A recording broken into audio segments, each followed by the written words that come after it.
لكن حديثا بقى درست ايه؟ درست حاجتين بنزودهم على الثلاثة القديمة دول. واحد، التحليل السياسي للقوة.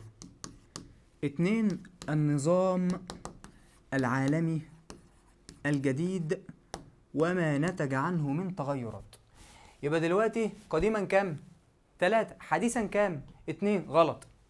حديثا لأن بدأ يحصل، ركز يا فندم، بدأ يحصل تغيرات في القرن العشرين والقرن الواحد وعشرين.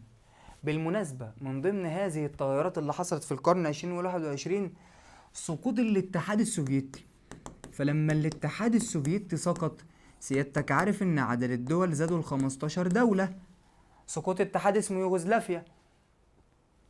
الحاجات دي كلها لما زادت او لما الدول دي زادت بدأ يكون عندنا تحليل سياسي للقوة ونظام عالمي جديد.